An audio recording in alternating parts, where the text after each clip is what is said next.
Hello everyone. तो कैसे हैं आप सब? आशा करते हैं बहुत अच्छे होंगे और अच्छे से बोर्ड एग्ज़ाम की तैयारी कर रहे होंगे। ठीक है, तो अगर आपने साल भर कुछ नहीं पढ़ा है तो आप बहुत सही जगह आए हैं, क्योंकि यहाँ पर हम हिंदी के जो हैं संपूर्ण पद्यांश कराने जा रहे हैं। ठीक है, यानी पद्यांश में आने वाले जितने भी प्रश्न थे वो सारे एक ही वीडियो में आ जाएंगे, एक नंबर वाले प्रश्न हैं। ठीक है, तो आप देख रहे होंगे कि हम पिछले 10 साल से मतलब 10 साल के जितने लगातार पूछे गए प्रश्न हैं हम वो प्रश्न इस वीडियो में लाए हैं। तो आपको बस वीडियो के अंत तक बने रहना है। और अगर आपको कोई भी क्वेश्चन का आंसर आता है तो आप हमारे बताने से पहले आप कमेंट कर सकते हैं। ठीक है, इसके पहले हम एक बात और बता दें कि हमने एक योद्धा योद्धा प्लेलिस्ट बनाया है जिसमें क्लास 10 की तैयारी आज पिछले एक महीने से कराई जा रही है। जितने भी न्यूमेरिकल क्वेश्चन आ रहे हैं, साइंस के हो गए, मैथ के, वो सारे कराए जा रहे हैं आपको बोर्ड पर और स्क्रीन पर। जितने भी इंपॉर्टेंट क्वेश्चन है एक नंबर वाले, क्योंकि आने वाले समय में ज़्यादातर क्वेश्चन ऑब्जेक्टिव आने वाले हैं। ठीक है, और आप सभी का भी 20-20 क्वेश्चन जैसे आएंगे वो ऑब्जेक्टिव रहेंगे एक नंबर के। तो पहले तो हम ऑब्जेक्टिव की तैयारी कर लें, क्योंकि हो सकता है कि हम न्यूमेरिकल क्वेश्चन यानी जो उत्तर लिखना है वो हम बना कर लिख सकेंगे, लेकिन अगर हमें ऑप्शनल क्वेश्चन में गलती होगी तो डायरेक्ट एक नंबर कट जाएगा। ठीक है, तो यहाँ पर आप देख रहे हैं कि टोटल इतने स्लाइड हैं, यानी 17 स्लाइड हैं, और तो इतने क्वेश्चन भी होंगे। तो हम एक एक क्वेश्चन को बहुत ही बारीकी से आपको समझाने की कोशिश करेंगे। ठीक है, और आप लोग वीडियो को बीच में कहीं स्किप मत करिएगा। ठीक है, वरना इतना क्वेश्चन है छूट जाएगा। तो पहला जो क्वेश्चन है, सारंगधर रचनाकार है। सारंगधर रचनाकार है, यानी सारंगधर एक कवि हो, रचनाकार है। पहला जो आया है यहाँ पर परमल, एक मिनट, पहला आया है परमल रासो, दूसरा हमीर रासो, तीसरा कुमार रासो, और जो चौथा ऑप्शन आया है यहाँ पर विशाल देव रासो। ठीक, सारंगधर के रचनाकार कौन है? परमल रासो है, या हमीर रासो, कुमार रासो, या विशाल देव रासो?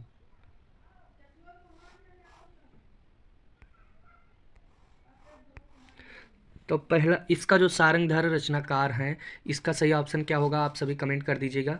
तो नहीं पता, हम बताने वाले हैं। ठीक है, तो सारंगधर के रचनाकार हैं हमीर रासो। ठीक,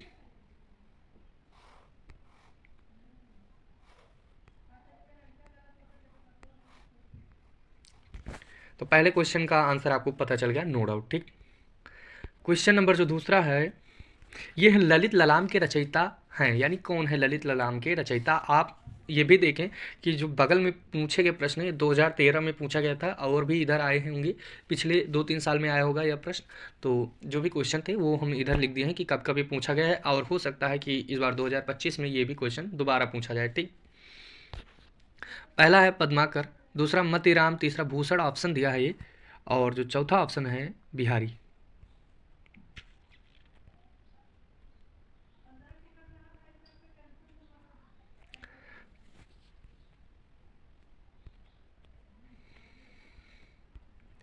तो ललित ललाम के रचनाकार कौन है, रचयिता?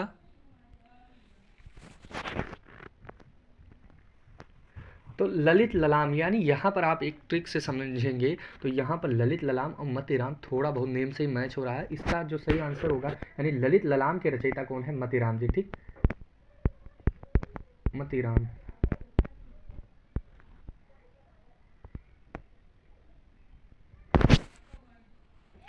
अब यहाँ पर जो क्वेश्चन नंबर 4 है, छत्रसाल दशक के रचनाकार हैं। छत्रसाल दशक के रचनाकार है, ये प्रश्न भी 2013 में पूछा गया है। पहला जो ऑप्शन है बिहारी है, दूसरा है जगनीत, तीसरा है नरोत्तम नरोत्तम दास, और चौथा है भूषण।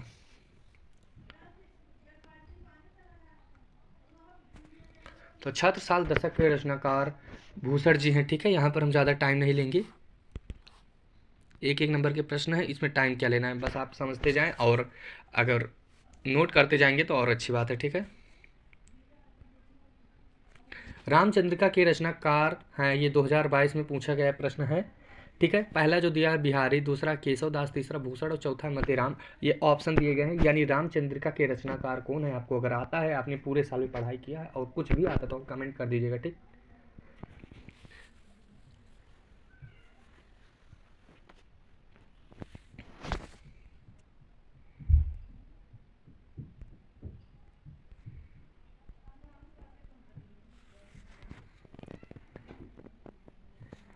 तो इसका जो सही ऑप्शन बी होगा, ठीक है, केशवदास। रामचंद्र का के रचनाकार कौन है? केशवदास, ठीक है। क्वेश्चन नंबर आ जाएंगे हम 5 पर। भूषण किस युग के कवि हैं? अब ये तो सबसे आसान हमें लग रहा है आज का प्रश्न है, और ये देख रहे हैं आप कि 2023 में पूछा गया है। तो इसका जो सही पहला ऑप्शन दिया आदिकाल, दूसरा है रीतिकाल, और सी नंबर है भक्ति काल, चौथा आधुनिक काल।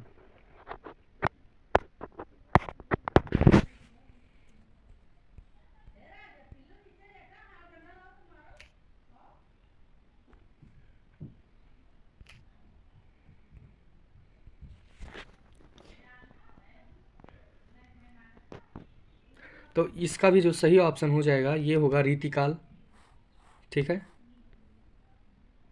यानी बी ऑप्शन इसका भी सही है, ठीक। तो अभी तक हमने टोटल 5 क्वेश्चन किए हैं और ये है 6वां क्वेश्चन। बिहारी किस युग के कवि हैं? बिहारी किस युग के कवि हैं? आदिकाल दिया ऑप्शन, रीतिकाल, भक्तिकाल, आधुनिक काल। जो भी आपको सही लगता है आप कमेंट करिए।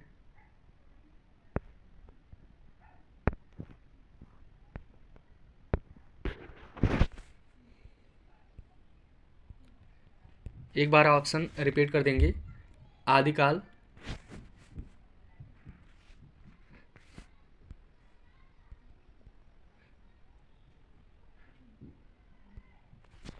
गायब हो जाता, आदिकाल, रीतिकाल, भक्तिकाल या आधुनिक काल, ये 4 ऑप्शन दिए हैं, ठीक है इसके।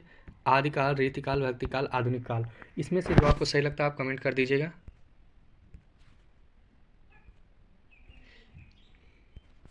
इसकी लाइव क्लास भी आने वाली है, लाइव में आपका टेस्ट होगा, ये रिकॉर्डेड है, तो इसलिए आप सभी लाइक करके और अपना कमेंट करके जाइएगा।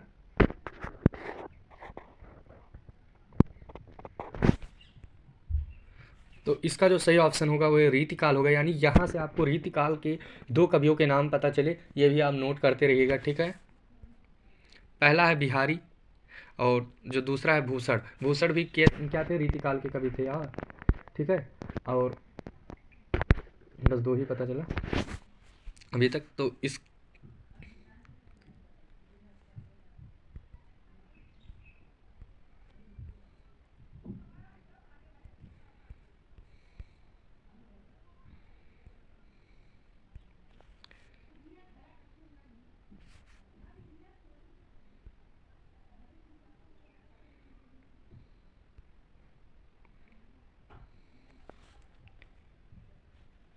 तो यानी बिहारी किस युग के कवि थे? रीतिकाल के थे। आपको रख के रखना है कि अगर जैसे ही आते हैं तो इस पर रीतिकाल लगा के और चले आना, आपका 1 नंबर पक्का।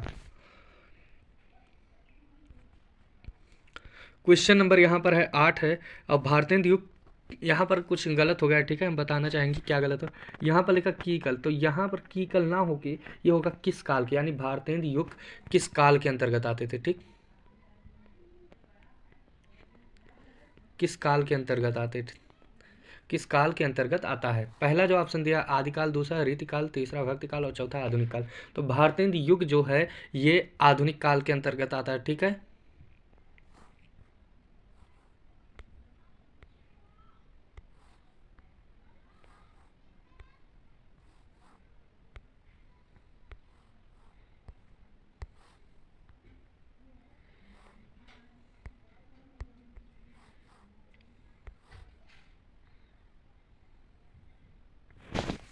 एक मिनट,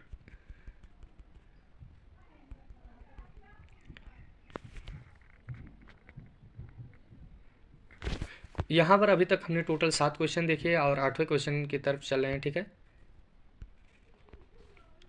8वां क्वेश्चन बहुत ही इंपॉर्टेंट है, क्योंकि आप देख रहे होंगे बगल में साइड में लिखा है कि ये 2022 और 24 यानी 2 बार पूछा गया है, हो सकता है 25 में भी पूछा जाए, आगे भी पूछा जाए, ठीक। तो पहला आधुनिक काल की समय अवधि, तो आधुनिक काल मतलब जो अभी चल रहा है, ठीक है। तो यहाँ पर हम ऑप्शन पहले देख लेंगे। पहला जो दिया 1850 ईस्वी से 1900 तक, दूसरा 1920 ईस्वी से 1920 तक, तीसरा 1919 ईस्वी से 1938 तक, और जो डी नंबर है 1843 ईस्वी से वर्तमान तक। तो इसका जो सही ऑप्शन होगा ये आधुनिक काल, यानी अभी जो चल रहा है प्रेजेंट टाइम पर, तो यानी ये हो जाएगा 1843 ईस्वी से वर्तमान तक। वर्तमान मतलब अभी जो चल रहा है, ठीक, प्रेजेंट टाइम।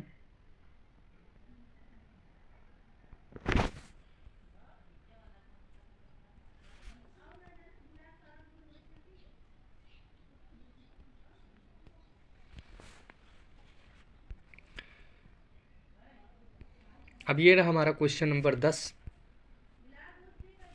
साकेत महाकाव्य की साकेत महाकाव्य जो है की रचना किसने की? साकेत महाकाव्य की रचना किसने की? 2023 और 24 में पूछा गया, तो हो सकता है लगातार पूछे जा रहे हैं प्रश्न, तो 25 में भी पूछा जाए। तो पहला जो इसका ऑप्शन दिया मैथिली शरण गुप्त, दूसरा है जयशंकर प्रसाद, तीसरा है नागार्जुन और चौथा है कबीर दास। ठीक है, तो साकेत महाकाव्य की रचना किसने की? मैथिली शरण गुप्त, जयशंकर प्रसाद, नागार्जुन या कबीर दास। इन चार में से किसी एक ने की होगी।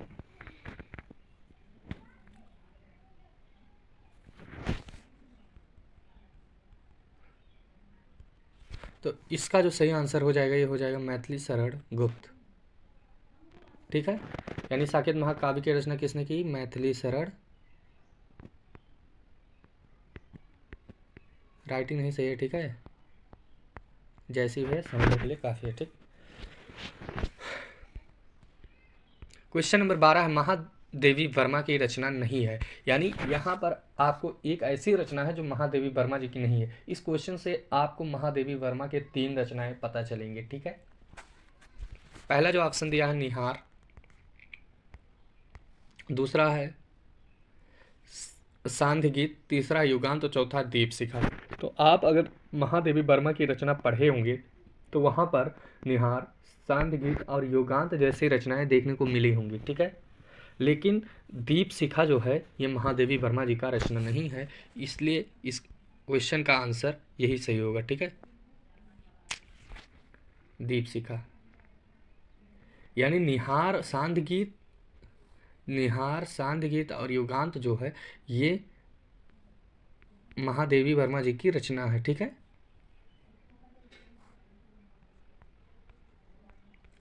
लेकिन दीपशिखा जो है ये महादेवी वर्मा की रचना नहीं है। ठीक, ये सारे पीडीएफ आपको टेलीग्राम पर मिल जाएंगे, चैनल के नीचे ही आपको टेलीग्राम का लिंक मिलेगा। ठीक है,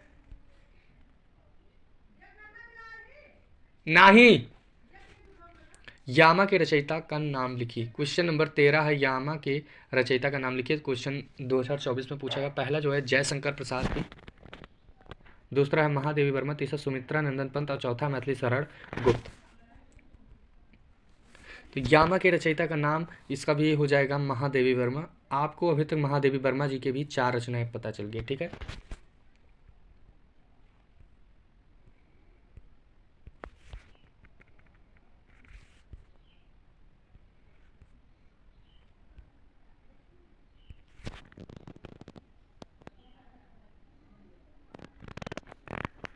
ऐसे आपको अलग पता चलेगा, यानी डायरेक्ट क्वेश्चन के आंसर दिख जाएंगे ना। यामा के रचयिता का नाम लिखिए, आपको कर देना महादेवी वर्मा। अभी तक हमने टोटल 13 क्वेश्चन देखे। 14 है सुमित्रा नंदन पंत की रचना है।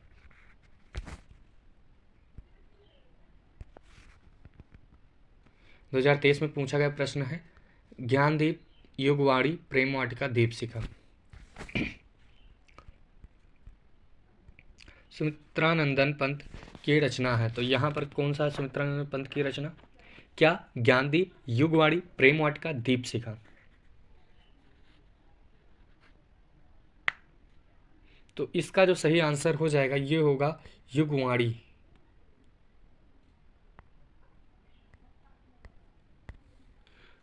ठीक है, यानी युगवाणी जो है ये किसकी रचना है? सुमित्रानंदन पंत की। ठीक है, अगला जो क्वेश्चन है 16 नंबर,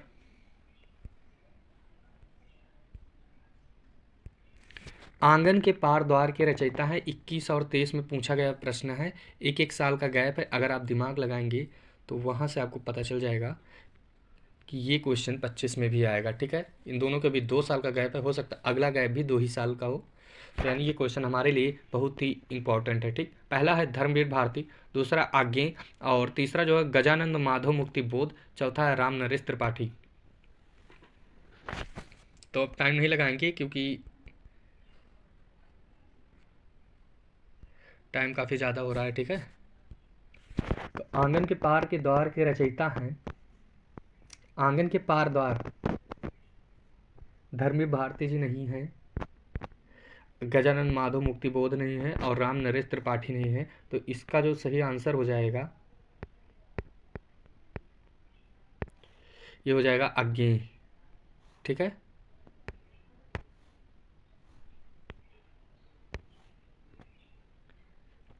अगेन।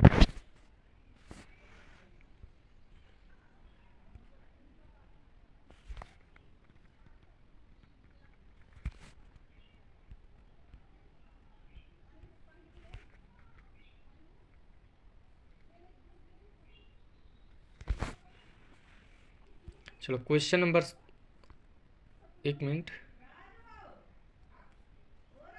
ये हमारा क्वेश्चन नंबर लास्ट था। ठीक है,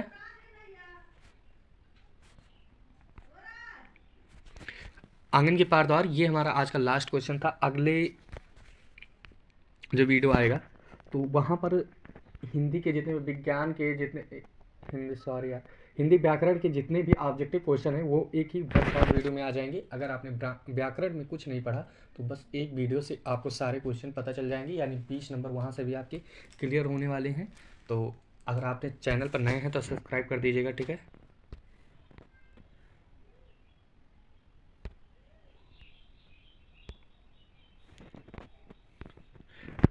और एक प्यारा सा कमेंट करना, अपने एड्रेस, और बाकी क्वेश्चन के आंसर आते तो आप कमेंट करिए। नए क्वेश्चन के लिए भी कमेंट कर सकते हैं, नई क्लास के लिए कमेंट कर सकते हैं, क्योंकि वहीं से सारे आपके सारे कमेंट मतलब देखे जाएंगे। ठीक है, और वीडियो को अगर लाइक करना भूल गए तो लाइक भी कर दीजिएगा, शेयर कर दीजिए अगर जो मित्र आपके पढ़े नहीं हैं और वो सोचते हैं कि एक वीडियो में हमें सारा क्वेश्चन मिल जाए। धन्यवाद, मिलते हैं कल अगले वीडियो में।